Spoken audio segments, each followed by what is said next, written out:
Hey there everyone, Mazrock here, and welcome to the brand new YouTube channel. This will be the first video going up for that channel, and since it is the first, I would like to start off with a few DM tips for brand new DMs. Perhaps you've DM'd just a couple of games, perhaps you're thinking about getting into it, you're a player making the jump to DM, or you're like in my scenario, where you want to play with a bunch of friends, no one's ever played D&D, and here we are. So now you're having to try and learn everything as you can.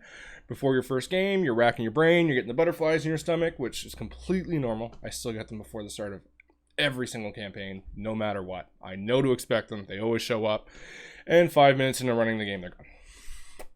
That's just how it works. So, first tip is keep it simple.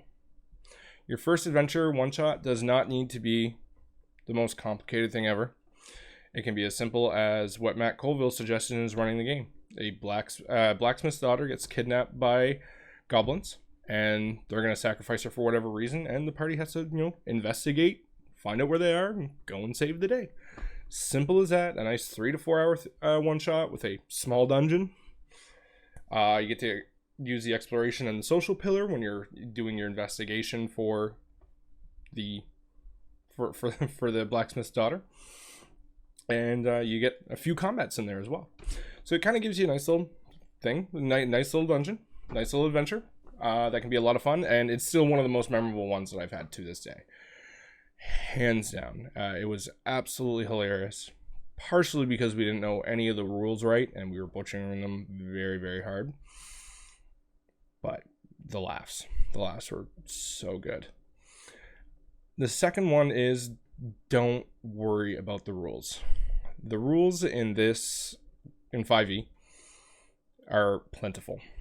There are many, many, many rules. And to expect someone to know every single one of them from the get-go is absurd thinking. If you have experienced players at your table, they can help guide you along the way, and they can, tweak things, they can help tweak things for you as you're going along. So that way, let's say you think something did one thing, but you completely misconstrued. Perhaps that's the way you wanted it to work and you make those changes. Perhaps you just misunderstood. That's always something that can be worked at the table, and very rarely do these things really impede on the progress of the game. If done correctly, it's okay to be wrong. It's okay for the players to be wrong. Everyone just needs to admit sometimes they're wrong. And we move forward with what's decided as it. That's it. So don't worry about the rules. As you DM more and more and more, you will pick up on them. So now I've been DMing for many, many years now, and especially 5e. I know all of the main spells. Fairy Fire, I can tell you exactly what it does. Fireball, 86 damage, dex save. Woo! But I've learned all of these as they've come along, and the more they've come up, the more they've stuck. So the more these rules come up in your game, the more they're going to stick. Simple. Going into my next one, own a player's handbook. Even if you don't know whether you're going to love Dungeons and Dragons or not, which, let's face it, you're going to fall in love with it. It's amazing. A player's handbook at the table was the one thing I wish I would have had. We had the basic rules, yes, but really wish we would have had a player's handbook. It's quick, it's easy, it's at your fingertips, and it's easy to just open up to wherever you need it to be for a rule or, a what-if scenario, and it just goes such a long way. Just having that one book in your hands, I wish I would have had it. After my first game I DM'd, I went out and bought the 3 core books. The Dungeon Master's Guide, Player's Handbook, and the Monster's Manual. I bought all 3, and ever since then, that library has grown. So if you're curious about anything to buy first, especially for a DM, a Player's Handbook is fantastic. For my next tip is this book right here. Now, this is not something that you have to buy for your first game, although if you do, great. This is one of the most underrated books in the D&D catalog. I have gone and read basically every single one of them. This one is by far the chunkiest as per content. Every page can be a learning experience, and you're going to forget a lot of the things in here, in this beautiful purple lich-filled book. And it's always nice to come back to. If I'm kind of stuck on story arcs, or kind of if I want something weird to happen, I will literally just open it up, flip through, start reading. And you know what? I'll remember a rule I forgot, and then that rule might turn into, well, what if? And then my brain will go off and start deciding these. There are, if you're looking, especially if it maybe you like dark grim fantasy, there's rules on madness in here that are always really, really fun to use, and always scare the crap out of players whenever they use it. So, most underrated book in the D&D catalog right here.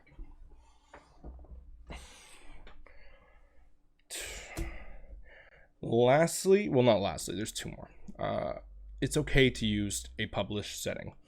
When I first started DMing, I got into this mindset where I had to create everything myself. I had to do the whole campaign, the maps. I had to do it all. And don't get me wrong, I loved it. It was a great experience. But there is so much to a setting, and then it can be overwhelming.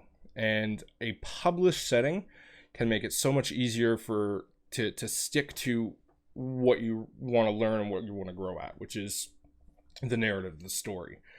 Because if you've got that narrative portion of DMing down, everything else can come so quickly and so smoothly after. For example, I just started a new homebrew game. Once I'm lucky to live in a province in Canada where our numbers for COVID are very, very low. So a couple of friends of mine have gotten together and we've started a new game. You know, we all follow as many of the quarantine rules and stuff as possible, but luckily our province had a really, really good rollout for that, so we're capable of doing that. And when we said, all right, so we're going to start this new campaign, they're like, what's it going to be about? Zero idea. Zero. I was like, I want your backstories first, because I will base this all on backstories. So, for example, I had two of them that wanted to be pirates. They both knew that I bought the Morningstar mini and was in the process of painting it, so they wanted to use it. So so they picked pirates. So I'm like, all right, well, we're gonna do something sea-based. And so I took everyone's backstories and I picked elements. Some of them are tied together unknowingly. Some of them are, and some of them have just nothing to do with each other. But there I was able to pick out, to pick out and create fun enemies for them to face, fun organizations. And then all that spurns the process of creation in here. And now they're having a campaign that's literally adjusted to what they wrote. And they're having a blast. So that's really what counts at the end of the day. If you're capable of doing that, then everything else as a DM is going to come much more easier, especially when you're homebrewing a campaign. And where a published setting really helps you out is there's no work for you to do that involves Pantheon, geography, past events. So I'm going to take Eberron. Personally, it's my favorite setting. So when my Eberron game was, they were working out their backstories, which I love chunky backstories. They're thicker the better. They would ask, and I could just be like, okay, well, it's at this page in the book. Most of them all have it on D&D Beyond, but I'm like, just look here. This is the nation that you're probably most interested in, and they were all able to build a nice chunky backstory with a minimal involvement from me, because all the past lore is all there, all the geography is all there, everything's all there. So then I was able to focus on a very, very fun story, and a very, very fun story that involved them. So don't be afraid to use a published setting. There's nothing wrong with it, and I have heard some stigma in some of the community via Reddit, very rarely on Reddit, mostly Facebook. But to each their own. If you want to create a whole new setting with a unique pantheon, geography, and everything else, go for it. I'm not going to stop you. No one's should stop you. If that's your drive, do it. But don't feel like you have to. Okay? There are a lot of fun settings out there, and perhaps the only one you know about is Forgotten Realms. And that one's just not for you. You think you can do something a little bit more fun, but maybe Eberron's your jam. Maybe it's Ghostwalk, Mystera. There's so many, so many, and just do a little bit of research into what you think might be a fun setting. Kind of look it up on, Wikipedia has a list of all the previous settings in all D&D. It doesn't even need to be something 5e. Now, the Explorer's Guide to Wildmount, the new one that Matt Mercer just put out with in relation to Wizards of the Coast, which is a Wizards of the Coast product, is a fantastic book on world building, and it's a really good setting. And if you love Critical Role, then you're already gonna fall in love with all that anyway. And lastly is, don't forget to have fun while you're building, while you're crafting, while you're setting up. You might get those butterflies as you're doing all this. Will my players like it? Will they not like it? If this isn't fun for you, take a step back, breathe, and at the end of the day, your players are playing Dungeons and Dragons. They're gonna have fun. Most of the time, there have been very, very few bad sessions of D&D that I've had that I've walked away angry. There have been certain events that I haven't been happy with, yes, but as a whole, the settings, not the setting, pardon me, the session has always been a blast. Now, not everything's going to go your way. Not everything is going to work out the way that you want it to. You got to roll with the punches. So here's a little bonus one: is work on improvisation when you can. Just maybe YouTube how to get better at improv tips. That right there is going to go a long way, because sometimes what you have planned and what happens are two completely different things.